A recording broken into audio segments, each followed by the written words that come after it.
I want to also appreciate what the Ministry of Education is doing, especially on the funding model. I know we've had a challenge. We've had some students who are from vulnerable families that have been placed in, I can say, unfavorable bands. So as the leadership of this county, I want to urge the Ministry of Education to expedite the appeals from the students who have been disadvantaged by the funding model so that they can also have an opportunity of getting support.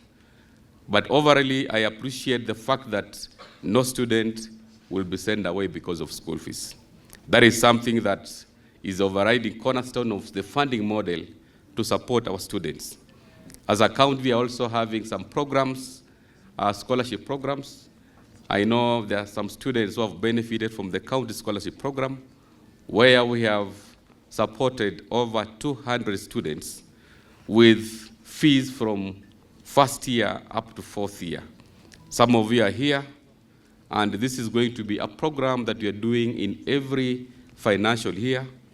Next year, we'll also support over 100 students with almost 40 million shillings so that they can have at least they can have an opportunity of pursuing their education without a challenge of school fees. One of the most exciting or ongoing debate is about the student finding. These colleagues of mine who had me, I joined when I was very young, very young, a minor, the university. That time, we used to be paid school fees by government, and then we were given money. Hello, we were given money that you can use at home. It used to be called boom. I remember when boom was 900 Kenya shillings, it went to 1,100.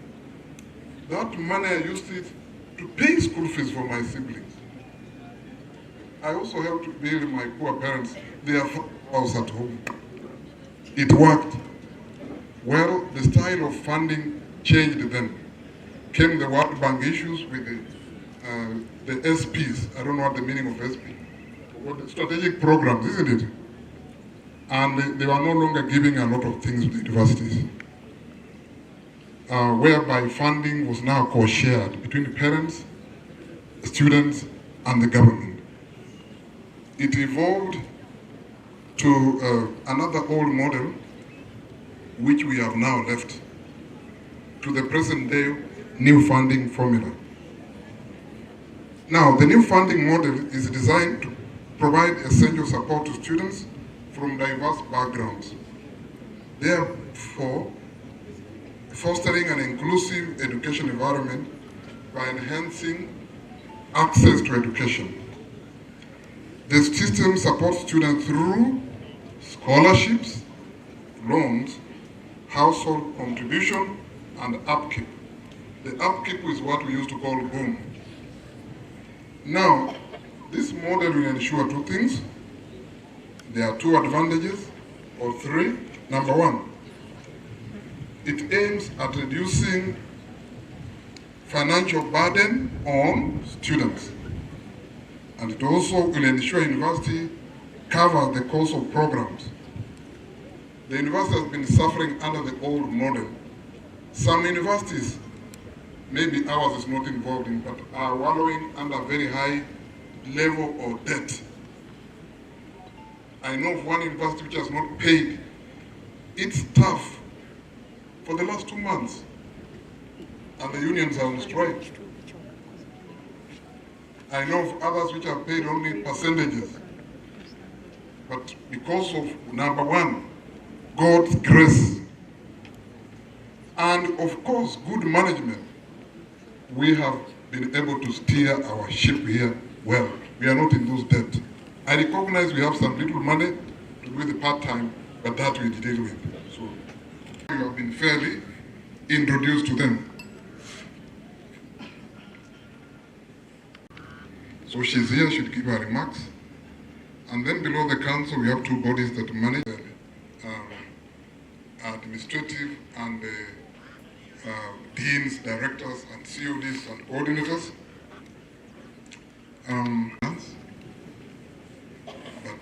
the one which gives direct services, academics and student affairs. Then we have administration. Not only do we need the higher the professors and lecturers, but we also need members who are endowed with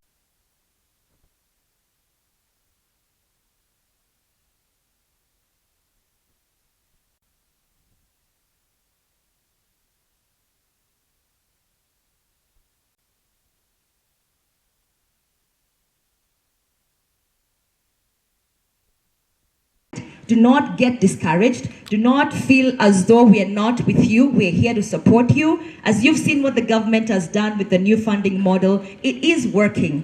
What we are doing now, for all the students that have issues, there's an office under the Registrar of Academics, Professor Ndiku, that you can visit, and they can work with you on reapplying or reappealing for your help and your scholarship. But no student is being chased out of Masinde. We were given a directive by the government that we must accept all students, so there's no student that has been left behind. So that's what this government is doing, and we must continue to be positive, because your brain is all you have. Positivity is what you need to be able to study well and to succeed in this campus.